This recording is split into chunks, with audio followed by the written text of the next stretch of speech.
Magandang araw sa iyo kabayan, tuloy ka sa munting channel ko at sa vlog video na ito ay isa-share ko o ipapakita ko kung anong uri meron akong trabaho dito sa abroad. Dito ito sa Italia. Yes, at kung mapapansin mo, nasa loob ako ng sasakyan kasi pa-service kami ng aming agency. So, okay. Trabaho lang, walang personalan. At dito ay malalaman mo kung anong uri meron akong trabaho dito sa abroad. Let's go!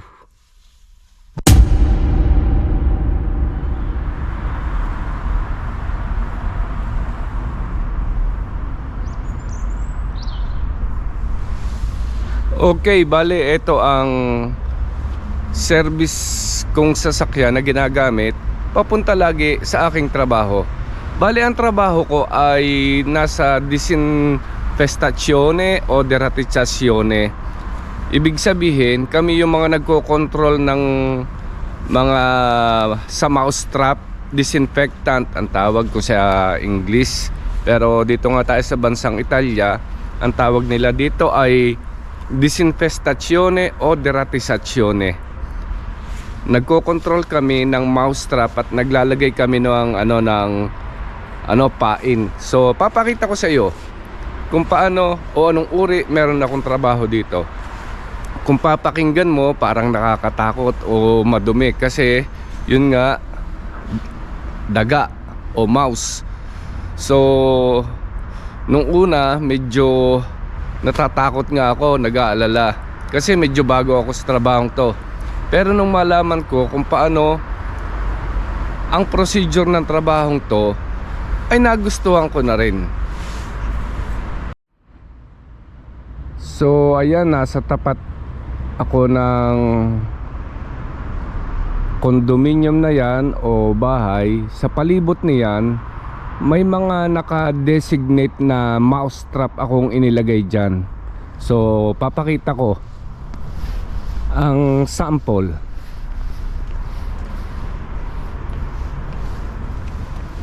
Ayan, ganyan ang mousetrap dito.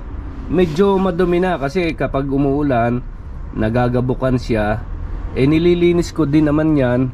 At pagkatapos ay nilalagyan ko ng pain. Yan ang mousetrap.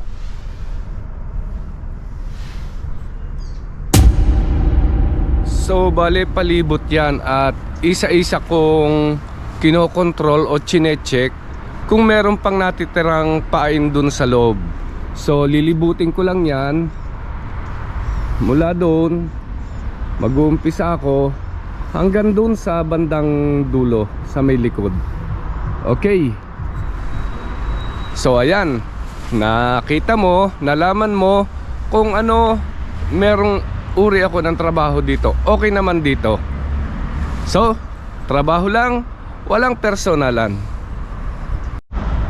So, galing tayo doon sa unahan, doon ang harapan. At dito ako mag-uumpisa sa bandang likuran para pabalik doon sa aking service na sinasakyan. So, okay. Okay naman dito, malinis oh.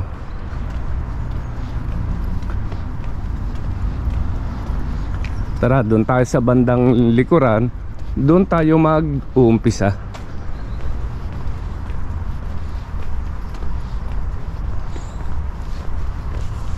Okay naman, nakakalibang din ang trabahong to kasi palipat-lipat lang ng condominium.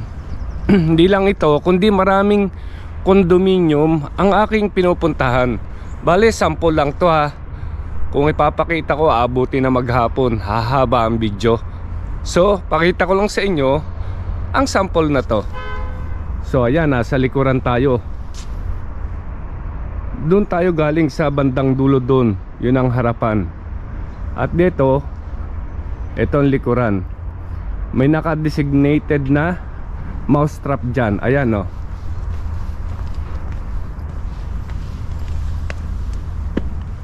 Ayan. So binubuksan ko yung mousetrap na yan. At pagkatapos ay nilalagyan ko ng ng kanyang pain. Ito siya, oh. Dala kong pain. Ayan. Yan ang pain ko sa daga na inilalagay ko dyan sa loob. Okay, pakita ko sa iyo kung paano maglagay ng pain dito sa mousetrap. Okay ang trabahong to. Wala namang daga dahil ang daga hindi mismo dyan namamatay sa loob ng mousetrap. Parang nilalagyan ko lang siya itong blong ito na pain yan. Tapos pag kinain niya ng daga, tumatakas na ang daga at kung saan na yun namamatay.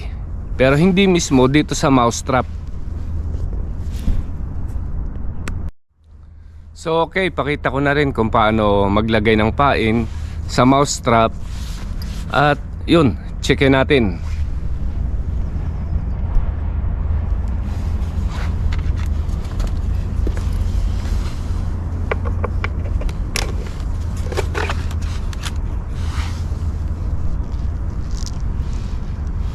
Ayan, oh, ang pain. Kinain siya ng daga. Kung mapansin nyo, ayan, oh, may mga ngat-ngat. Ninangat-ngat kasi ng daga yan, eh. Pumapasok dito sa loob. Tapos ginangat-ngat.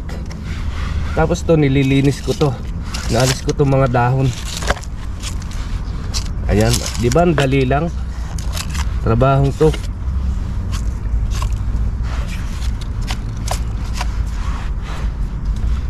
So meron pa naman siyang natitirang pain. Hayaan ko lang siya. Hindi ko na siya papaltan kasi hindi pa nauubos. Sarado ko na lang uli.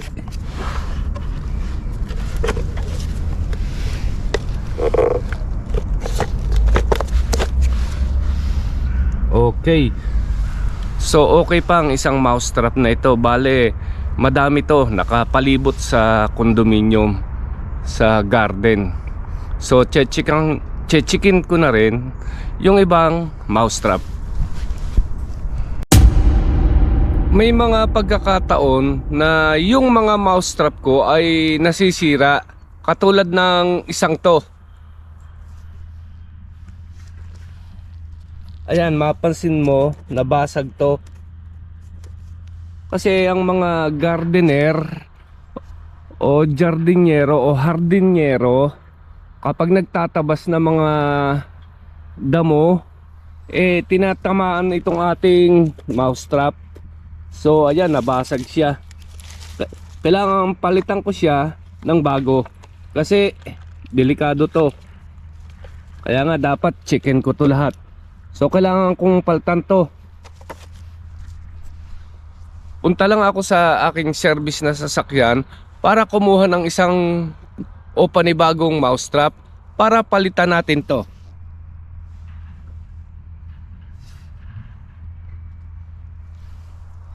Okay, punta lang ako sa aking service na sasakyan para kumuha ng isang panibagong mousetrap. Okay, ayan, at na paltang ko na itong dating may damage. Ayan, oh.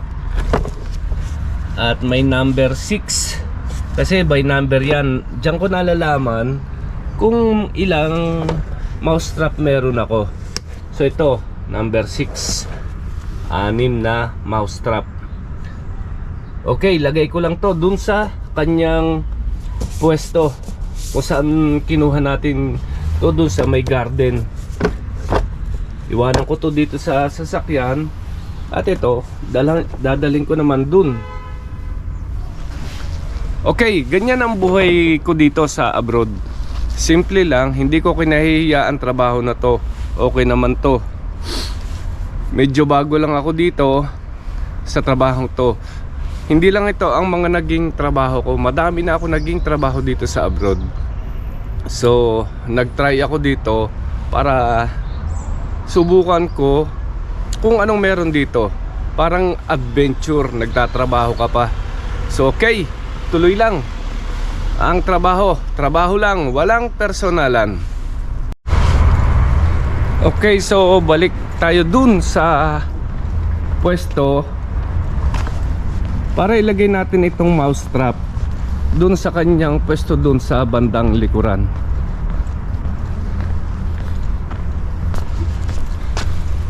O diba, simple lang, nakakalibang. At saka ang maganda sa trabahong to, hindi ka maiinip kasi nasa labas ka, pagala-gala, papunta-punta sa iba't ibang condominium.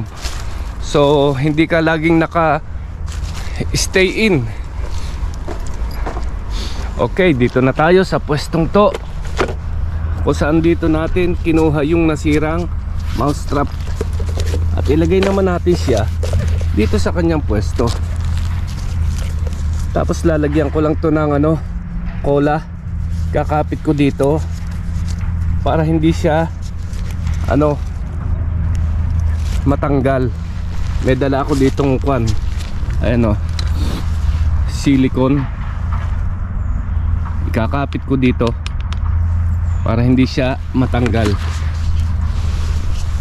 O diba, nakakalibang. Nagtrabaho na kasi ako sa pabrika, sa totoo lang, pero nakakainip sa loob. Mula Lunes hanggang Sabado, 8 hours ay merong ibon. May ibong uwak.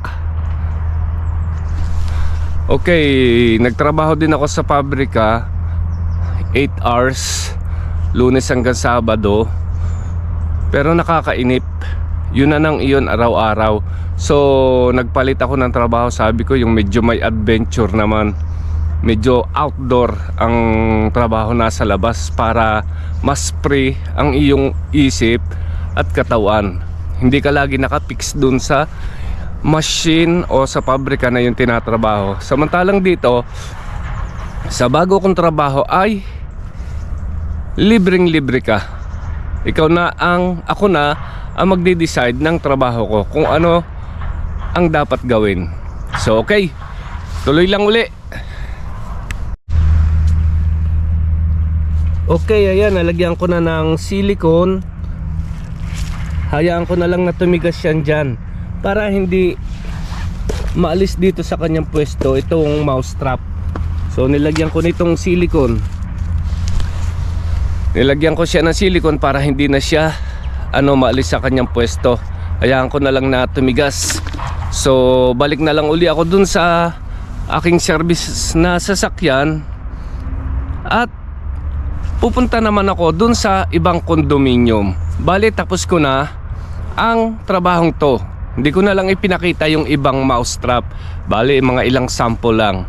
So yan, palipat-lipat ako ng condominium para mag-control ng mousetrap. Bali, umaabot ako mga 6 na condominium sa isang araw. Depende sa laki o dami ng mousetrap. Depende sa laki ng condominium at depende rin sa dami ng inilagay kong mousetrap. So, yun lang mga kabayan. Kahit papano, meron kang informa kung ano ang uri. Meron akong trabaho dito sa abroad. Kumikita tayo ng 1,500 euro. Enjoy pa tayo sa trabaho. Oh, saan ka pa? Trabaho lang, walang personalan. Hanggang dito na lang ang video kong ito. Bye bye, God bless.